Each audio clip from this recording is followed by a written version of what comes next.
The Galactic Defense Academy occupied 17 orbital platforms circling the neutron star designated GDA Prime, which was frankly overkill.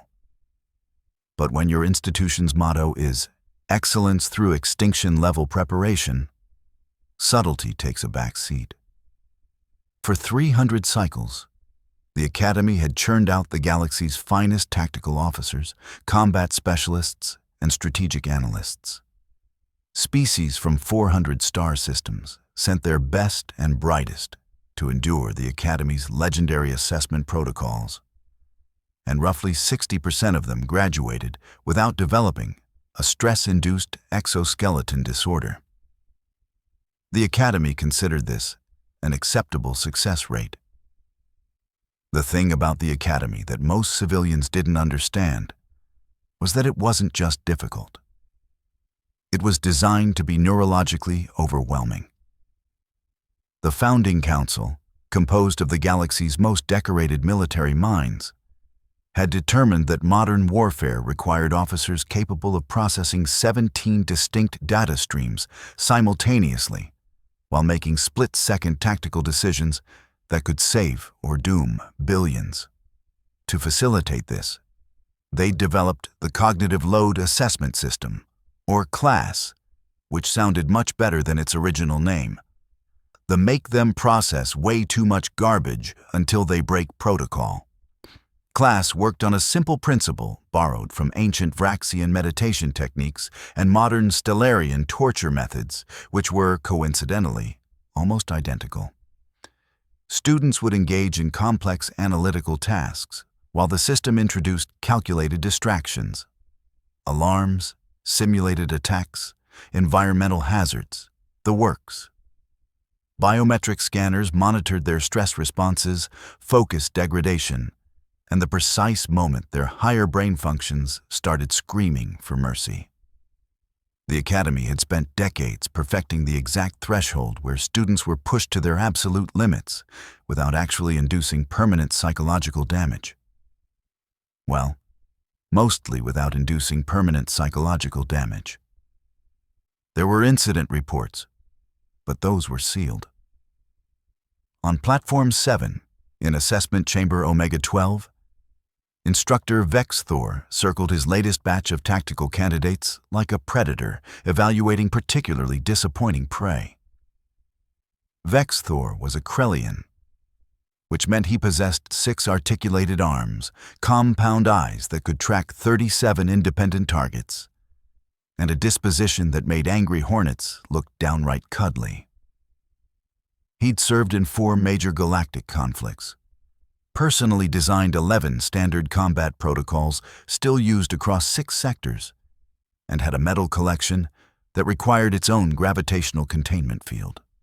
He was also, at this precise moment, experiencing something he hadn't felt since his first combat drop 70 cycles ago. Confusion. The assessment chamber was a marvel of intimidation engineering.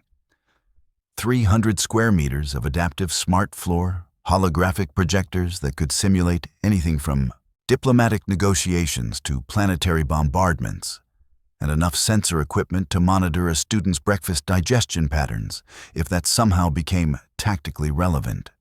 23 students from 14 species occupied individual stations, each hunched over tactical displays showing a simulated fleet engagement scenario in the Kepler disputed zone. The scenario was a classic nightmare. 3 friendly corvettes, 7 enemy destroyers, 2 civilian transports that absolutely could not be sacrificed, and 17 minutes until hostile reinforcements arrived. Students had to coordinate fleet movements, manage resource allocation, predict enemy patterns, and devise an extraction strategy that wouldn't result in a diplomatic incident with the Kepler Colonial Authority. It was the kind of problem that made experienced admirals request early retirement, and that was before the distraction started. The class system hummed to life, and Assessment Chamber Omega-12 transformed into controlled chaos. Alarms shrieked. Holographic explosions bloomed across the displays. The floor beneath students' feet shifted and tilted, simulating shipboard damage. Automated announcements bellowed contradictory orders in 7 languages simultaneously. Temperature fluctuations ranged from Arctic to desert within 30-second intervals. The students reacted exactly as expected, which was to say, poorly. A Thoraxian cadet's manipulator appendages seized up, causing him to input a fleet trajectory that would have sent his corvettes directly into a stellar mass. A Viridian officer candidate's gills fluttered in panic, triggering a breathing apparatus that promptly fogged her display screen. A Moroccan student, normally composed to the point of sedation, accidentally activated his station's emergency purge and watched 3 hours of tactical planning vanish into digital oblivion. Vex-Thor monitored each failure with grim satisfaction. This was education. This was preparation. This was how you identified the 60% who'd graduate versus the 40% who'd wash out and become supply chain logistics coordinators. Then his compound eyes tracked to Station 17, and his satisfaction curdled into something approaching disbelief. The human was still working. Maya Reeves, 26 standard years old, formerly of Earth's North American continent, currently the only human in a class of species that had been spacefaring when her ancestors were still figuring out agriculture, sat at her station with the posture of someone waiting for a mildly interesting lecture to conclude. Her fingers moved across the tactical interface with methodical precision. Her breathing remained steady. Her biometric readings, displayed on Vex-Thor's instructor panel, showed stress markers that barely qualified as elevated. The scanner mounted above her station pulsed orange. Text scrolled across Vex-Thor's display. Distraction detected. Subject, focus compromised. Expect performance. Degradation in 3, 2, 1. Maya's tactical solution was elegant, brutal, and completely viable. She'd positioned her corvettes in a defensive wedge that exploited a sensor shadow created by the civilian transports, turned the transports themselves into makeshift electronic warfare platforms by cycling their communications arrays, and calculated an enemy response pattern that would cause 3 of the 7 hostile destroyers to accidentally create a crossfire situation on their own formation. It was the kind of solution that should have taken 40 minutes of intense concentration, and she'd assembled it in 12 minutes, while alarms made mating calls around her head. Vex-Thor's training mandated escalation. If a student performed above parameters, you increased difficulty until they reached failure point. It was pedagogy through systematic destruction of confidence. He reached to his belt, drew a training blade. 6 inches of dull durasteel weighted to match a combat knife, and threw it directly at Maya's head. The blade crossed 15 meters in 1.3 seconds. The throw was perfect, designed to pass within centimeters of her skull before embedding in the padded wall behind her. The proximity would trigger maximum startle response. The class scanner would register the threat. The student would flinch, lose focus, and Vex-Thor could proceed with the lesson about maintaining tactical awareness under fire. Maya's left hand snapped up without her eyes leaving the display. Her fingers closed around the blade's handle with casual precision. She flipped it once, set it down beside her keyboard, and continued typing her fleet coordination protocols with her right hand. Her solution parameters didn't even pause. The keyless scanner pulsed orange again. Distraction detected. Subject failed to respond to threat. Possible sensor malfunction. Vex-Thor's mandibles clicked in the Krellian equivalent of muttering profanity. Around the chamber, students who'd noticed the blade throw, those who hadn't been completely overwhelmed by their own failures, stared at Station 17 with expressions ranging from shock to something approaching religious crisis. A Matharian student, whose species prided itself on reflexive response times that could snatch insects from mid-flight, watched Maya work and felt several of his deeply held beliefs about physiological superiority begin to crumble. Vexthor approached Station 17 with 3 of his 6 arms crossed, a Krellian power stance that typically made students reconsider their career choices. Maya glanced up for approximately half a second, nodded politely, and returned to calculating optimal weapons spread for her Corvette formation. Cadet Reeves. Vexthor's voice carried the gravelly undertone of someone who'd barked orders through combat helmets for decades. Explain your threat response protocol. Sir? Maya's tone suggested she was asking about which condiment he preferred on sandwiches, not why she'd casually caught a thrown blade while conducting theoretical fleet operations. A projectile was thrown at your head. You caught it without visual confirmation and continued working. Explain. Maya looked genuinely puzzled.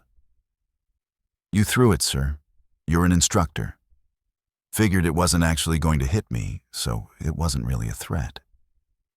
More like a distraction test, which is what we're doing anyway, right? She gestured at the chaos still erupting around the chamber. My tactical solution was at a critical decision tree point. Seemed inefficient to let the knife interrupt the workflow. You didn't look at it. Didn't need to, sir. Heard the draw, trajectory was obvious from the sound, and I had peripheral tracking. She said this the way someone might explain that they'd used a spoon to eat soup because forks seemed impractical. The class scanner pulsed orange a 3rd time. Subject demonstrates impossible task overlap.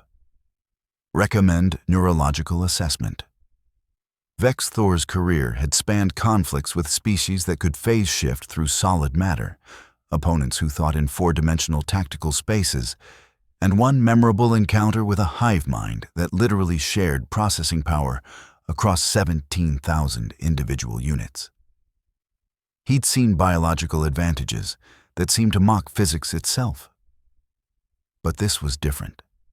This was a human, a species from a gravity well nobody had bothered to catalog until they'd shown up with jury-rigged fusion drives and an attitude suggesting they owned the place, demonstrating capabilities that shouldn't exist in a species that had been starfaring for barely a century. He made a decision that would haunt his professional reputation for cycles to come. Assessment protocols. Level 7. Full spectrum distraction battery. Cadet Reeves. You will continue your tactical analysis. Around the chamber, students who'd been struggling with Level 3 protocols made small noises of distress. Level 7 was typically reserved for final cycle candidates who'd spent years building cognitive resilience. Level 7 was what you deployed when you wanted to create entertaining stories about people's breaking points for instructor lounges. Level 7 protocols engaged with the subtlety of a meteor impact. The temperature in Maya's assessment zone cycled from -20 to +50 Celsius in 20-second intervals. The floor beneath her station began random vertical shifts, 10 centimeters down, 15 up, 5 down, creating a constant instability. Her display flickered and rotated, forcing continuous spatial reorientation. Holographic projections materialized around her workstation. Enemy soldiers, hull breaches, injured crew members screaming for help, all rendered with enough detail to trigger empathy responses. And Vexthor began throwing things. Not just training blades, though there were several of those. Also styluses, data tablets, a boot, his own, removed for the occasion, a protein ration bar, and a ceremonial rank insignia he'd been meaning to return to quartermaster, but figured could serve education instead. He threw them from different angles, different trajectories, with spin and without, creating an unpredictable pattern that should have been neurologically impossible to track while conducting tactical analysis. Maya caught the second blade, deflected the boot with her elbow, caught the rank insignia without looking. Let the protein bar bounce off her shoulder because, as she later explained, It looked sealed and didn't seem likely to damage equipment. The data tablets she caught with her offhand and stacked neatly beside the first blade. And her tactical solution not only continued, it improved. She identified a flaw in the scenario parameters that even Vex Thor hadn't noticed. The enemy destroyer formation was using a Corvin battle lattice variant from 70 cycles ago, which had a documented vulnerability to alternating shield harmonics. She exploited this by having her corvettes coordinate their weapon cycles in a pattern that would create cascading failures across the hostile fleet. It was brilliant. It was something that should have required deep archival research and consultation with tactical historians. She'd noticed it while catching flying objects and working in an environment designed to shut down conscious thought. The class scanner gave up. It pulsed red, not orange, red, which indicated system-level confusion, and displayed error, error. Subject parameters exceed assessment modeling. Recalibration required. Possible equipment malfunction. Possible reality malfunction. 3 minutes later, Academy officials arrived. Dr. Threnzik, head of neurological assessment, entered the chamber with 2 assistants and enough scanning equipment to perform brain surgery in the field.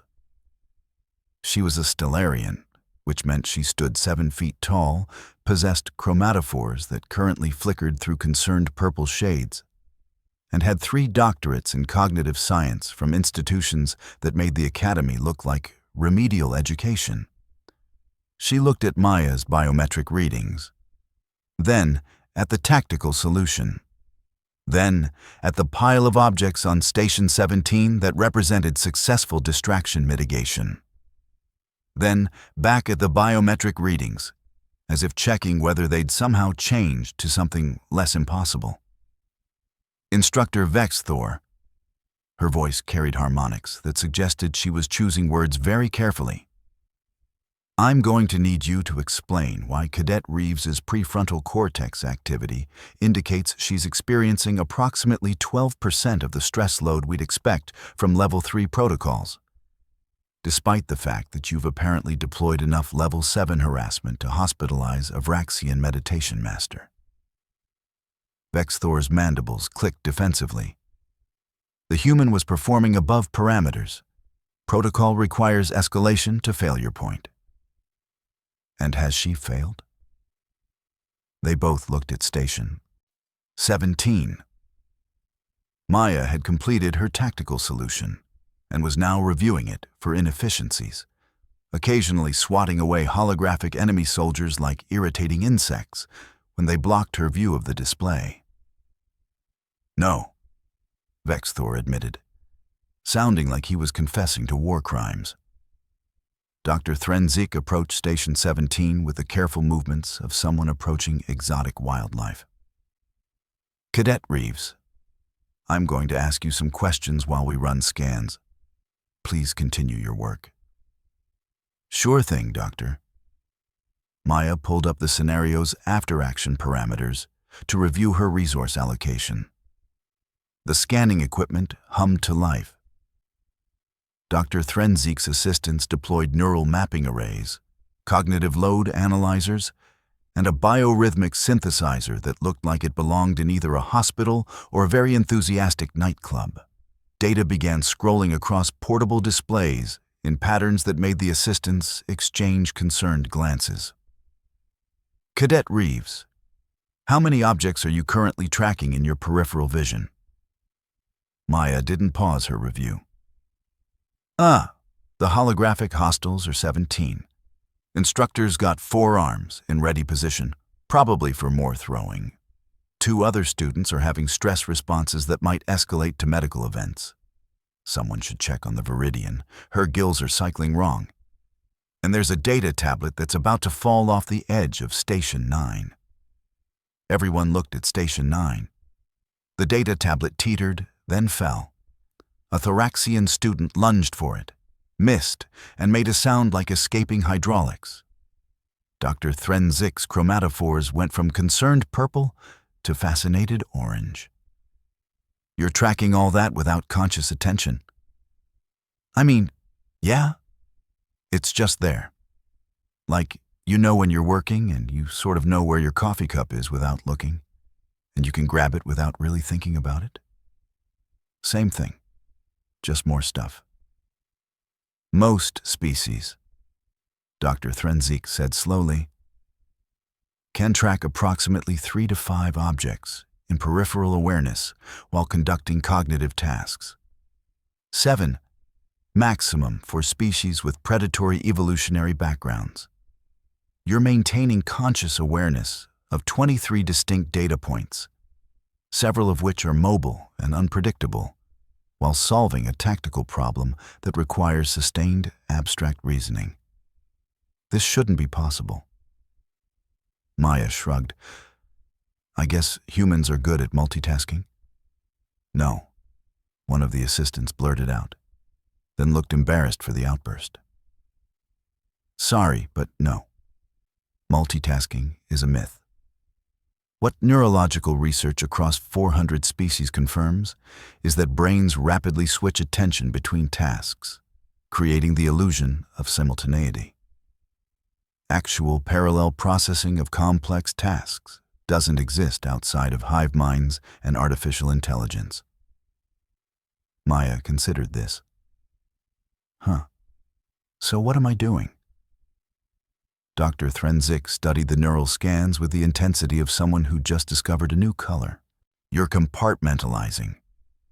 Your conscious attention is fully engaged on the tactical problem, but approximately 40% of your sensory processing bandwidth is being handled by what appears to be an extremely overactive threat assessment system that's running essentially on autopilot. It's routing information to your motor cortex without requiring conscious decision-making, which means you can respond to projectiles without actually thinking about responding to projectiles. That doesn't sound very impressive when you explain it like that, Maya said.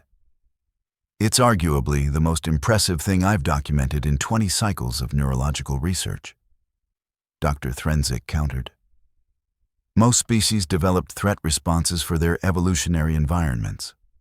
Trees, predators, weather patterns, relatively predictable hazards that follow consistent rules. Your species, she gestured at the chaos of the assessment chamber. What kind of planet did humans evolve on that required this? I mean, Earth's pretty dangerous, Maya offered. We've got predators, weather that tries to kill you, earthquakes, volcanoes, disease, other humans, poisonous plants that look identical to non-poisonous plants, insects that want to eat you, parasites that want to live in you, and sometimes rocks just fall from the sky and ruin everyone's day. The chamber had gone quiet. Students who'd been wrestling with their own assessment failures were now listening with expressions of dawning horror. The technical classification is deathworld, Dr. Threnzik said. Class 12 if preliminary surveys are accurate, which means you evolved in an environment where approximately 15% of flora and fauna are actively hostile. Another 30% are opportunistically hostile. And the remaining 55% are just waiting for you to look weak enough to become convenient food. That seems kind of judgy, Maya said. Earth's nice if you know what you're doing. A Matharian student raised one of his primary appendages. Doctor, are you saying that humans evolved to track multiple lethal threats while performing other tasks because everything on their planet is constantly trying to murder them? That's the simplified version, yes. And this is their normal cognitive state? This isn't special training? Dr. Threnzik looked at her scanning data, then at Maya, then at the pile of caught objects. Cadet Reeves, have you had military training before the academy? Nope. I worked retail for 3 years before joining up, though. What does retail involve? Customer service, mostly. helping people find products, operating registers, restocking inventory, dealing with angry people who want to yell at someone about prices I don't control, watching for shoplifters, and trying not to get fired for not smiling enough while doing all that.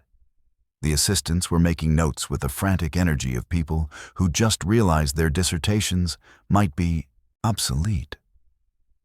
So, you're accustomed to monitoring multiple unpredictable threats. Customers aren't threats, Maya interrupted.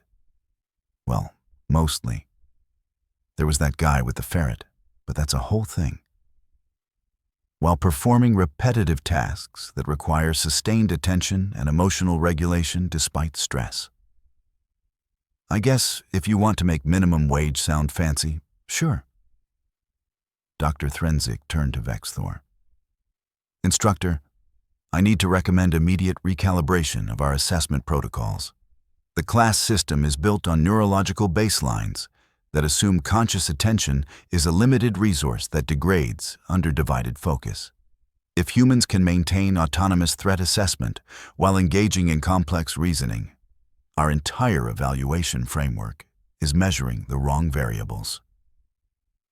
Vexthor's mandibles clicked through several emotional states that didn't have names in any language, but definitely communicated dissatisfaction with the universe.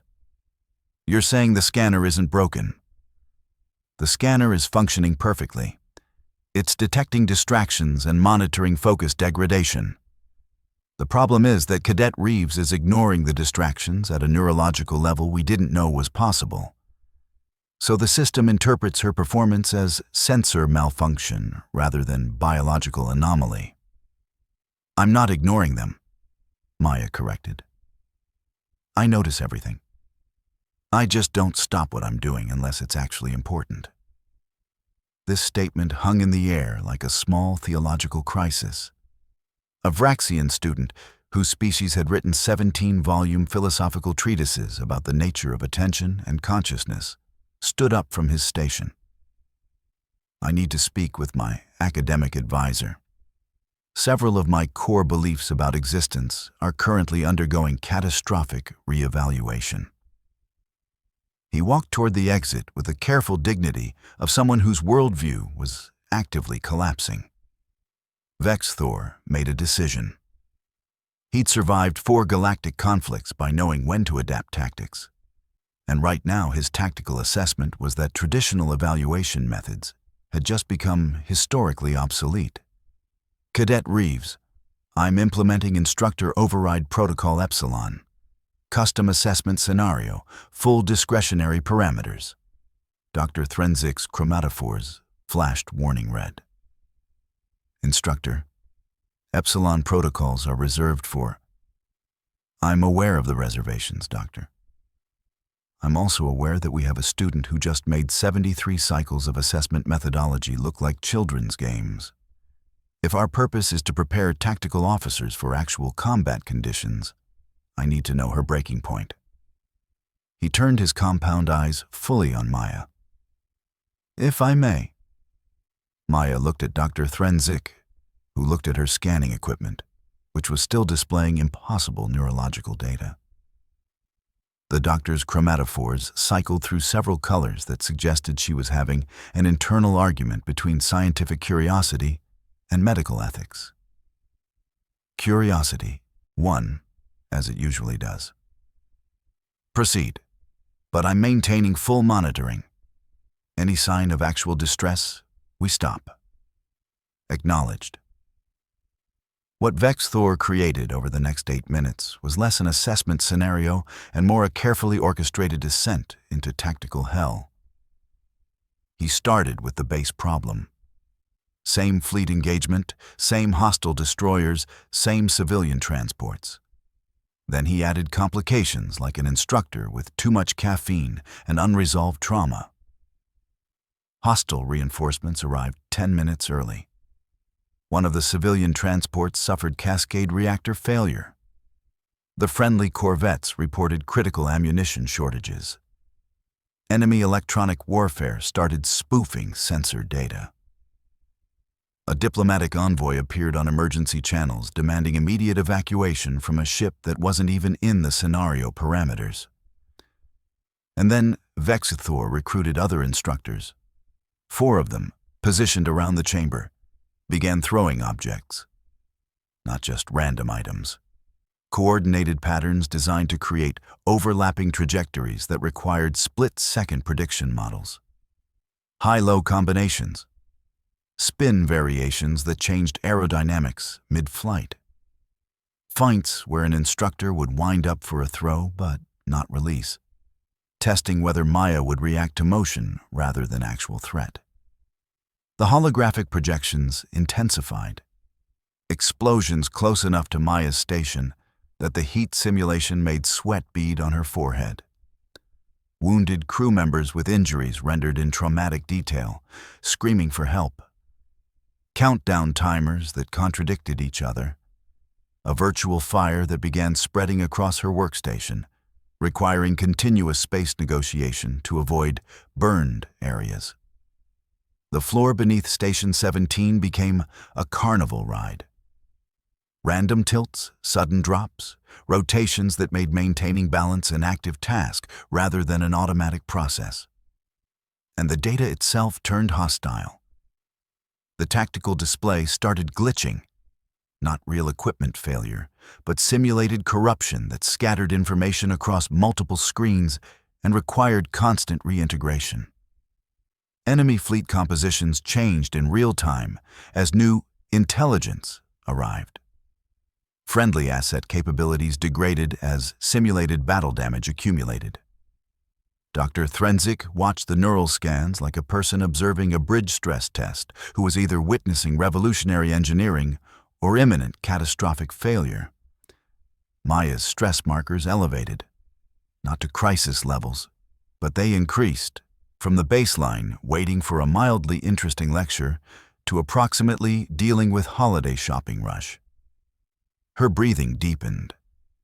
Her movements gained the efficiency of someone who'd stopped caring about looking graceful and started caring about being effective. She caught a thrown stylus with her left hand while typing with her right. Deflected a data tablet with her elbow while her eyes tracked enemy fleet movements.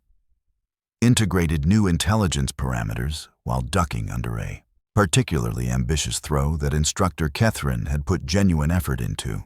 Her tactical solution evolved like a living thing, adapting to each new crisis Vexithor introduced. When the civilian transport's reactor started failing, she calculated using the explosion as a screen for her corvette's retreat. When ammunition ran short, she designed a firing pattern that forced enemies into predictable defensive postures. When the diplomatic envoy demanded evacuation, she routed him to the transport that was going to explode anyway, and designated it as the diversion element. Cold-blooded efficiency that made Vexithor's mandibles click in approval. The hostile reinforcements that arrived early walked into a crossfire she'd set up using the sensor ghosts from enemy electronic warfare. She'd turned their advantage into her weapon. At minute 7 of the Epsilon protocol, Maya noticed something in the scenario parameters that made her pause for exactly 2 seconds. Then she reached to the side, grabbed one of the training blades that had landed near her station, and threw it at Instructor Catherine's head. The Corellian instructor, who had 2 centuries of combat experience and reflexes that could intercept particle beams, barely managed to dodge. The blade passed through the space his primary sensory organ had occupied a moment before, and embedded itself in the wall padding with a thunk that echoed through the chamber's sudden silence. "Cadet Reeves." Vexithor's voice carried a very specific tone that suggested several disciplinary protocols were about to be discussed. "Explain." Maya finished implementing her final tactical commands, a fleet extraction that exploited 17 different variables simultaneously and would probably be taught as an advanced case study if anyone could figure out how she'd calculated it, before looking up. The scenario parameters included a simulated enemy boarding action, sir. Your position matched the entry vector for hostiles based on the tactical layout. Seemed appropriate to engage. She said this with absolute sincerity, then added, "Also, the blade throw was weighted incorrectly. You compensated in your trajectory, but Instructor Kethrin threw his left-handed earlier, which suggested dominant arm bias, so I figured the return throw would confuse his defensive response." Did it work? Kethrin, still pressed against the wall where he dodged, made a sound like escaping steam.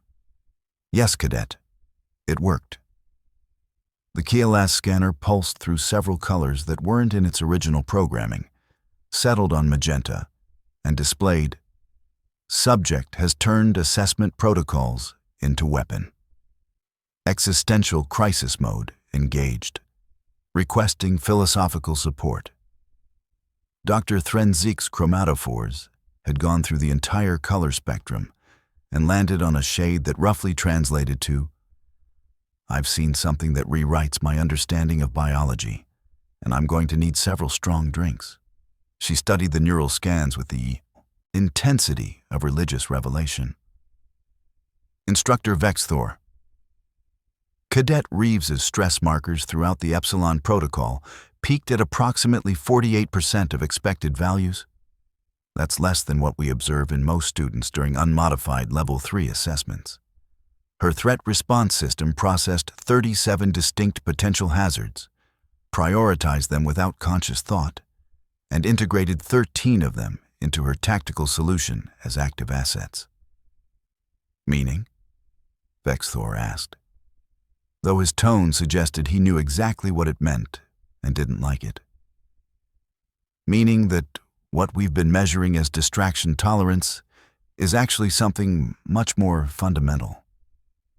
Humans don't compartmentalize distractions. They integrate them. Every threat becomes data. Every chaos element becomes a potential resource. They evolved to make tactical decisions while their environment actively tried to kill them, so our simulation of hostile conditions doesn't overwhelm them. It just feels like Tuesday."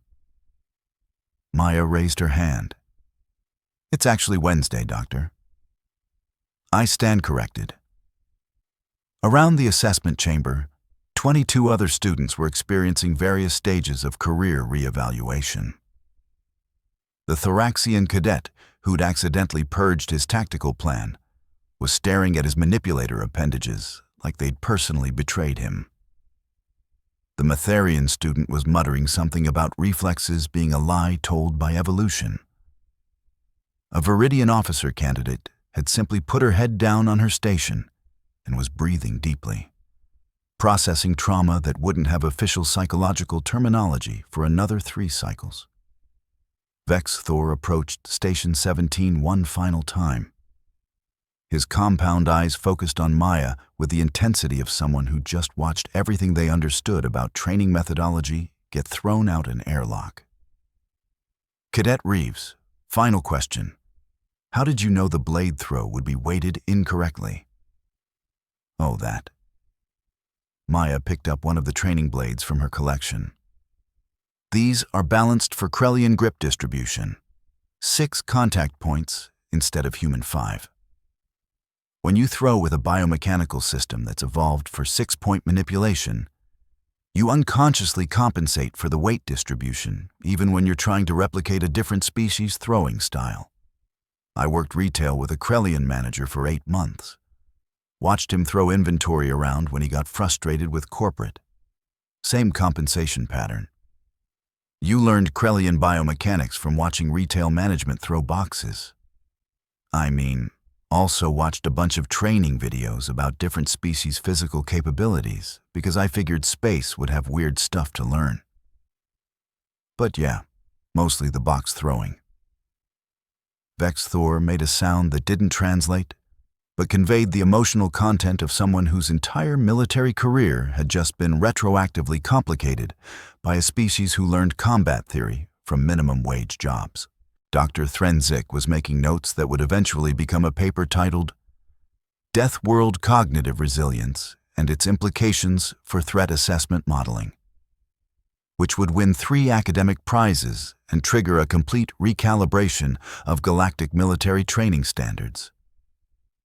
But right now, she was just trying to process the raw data. "I'll need to file a recommendation with the Academy Board," she said. "Our assessment protocols are measuring variables that don't apply to human cognitive architecture. We're testing for focus degradation in a species that evolved to maintain focus despite degradation. It's like testing a fish's ability to swim in water and being surprised when it doesn't drown." "So what do we do?" Vexthor asked.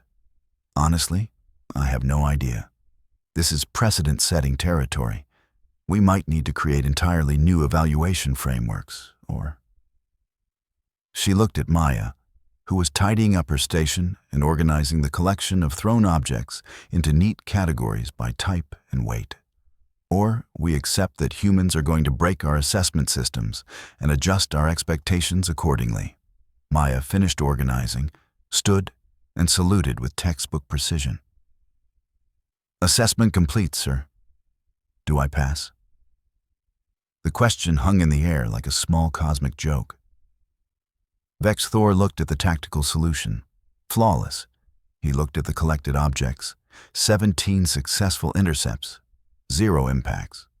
He looked at the class scanner, which was still displaying its magenta crisis colors, and had started showing what might have been the machine equivalent of sarcastic commentary. "Cadet Reeves, you didn't just pass. You invalidated 73 cycles of assessment methodology, gave Dr. Threnzik enough research material for the next decade, and possibly triggered an existential crisis in several pieces of expensive scanning equipment. For purposes of Academy evaluation, we're marking this as exceptional performance with concerning implications for institutional infrastructure." "That's good. I genuinely don't know anymore, Cadet." Maya nodded, grabbed her datapad, and headed toward the exit. At the doorway, she paused and turned back. "Sir, just wondering, when do we get to the actually hard stuff? Because the promotional materials said this academy was supposed to be really challenging, and I'm kind of curious what that looks like." 23 students made sounds of varying distress. Dr. Threnzik's chromatophores cycled through colors that approximately translated to existential horror mixed with professional excitement. Vexthor's mandibles clicked through what might have been laughter or might have been the sound of his sanity breaking. "Dismissed, Cadet." After Maya left, Vexthor stood in the center of Assessment Chamber Omega-12, surrounded by his traumatized students and expensive equipment that was having philosophical crises. He'd served in 4 galactic conflicts. He'd trained officers who went on to command fleets. He'd personally designed protocols that were used across 6 sectors. And he'd just been casually defeated by a human who thought retail experience was relevant tactical training. The Kielas scanner pulsed one final message before resetting. "Distraction detected. Distraction is the human. There is no protocol for this. Good luck." Instructor Kethren approached, still looking slightly shaken from the returned blade throw. "What do we do with her?" Vexthor considered this question while staring at Station 17, which looked like every other station in the chamber except for the pile of caught objects that represented someone casually doing the impossible. "We recalibrate," he said finally. "Everything. Because if one human can do this, if this is just their baseline capability from evolving on a planet that tried to murder them daily, then we've been training for the wrong kind of war." "What's the right kind?" "The kind where humans are on our side, probably."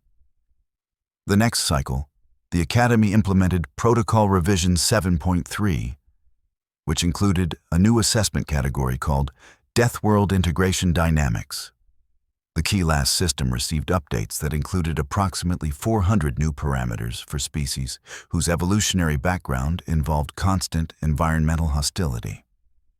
And somewhere in the administrative databases, buried in technical documentation that most instructors never read, A note was added to the human species evaluation guidelines. Standard distraction protocols may not apply. Recommend creative assessment alternatives.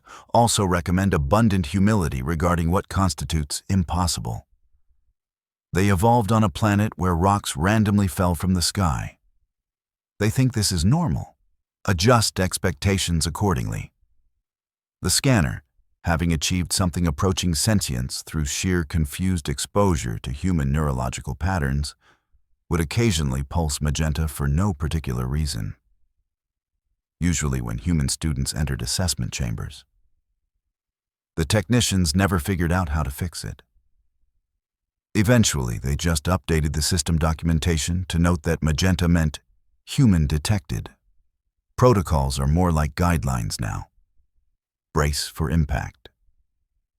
And life at the Galactic Defense Academy continued, slightly more humble than before, significantly more confused about what constituted appropriate challenge levels, and absolutely certain that whoever designed humanity's evolutionary environment had a deeply concerning sense of humor and possibly a grudge against predictable biology.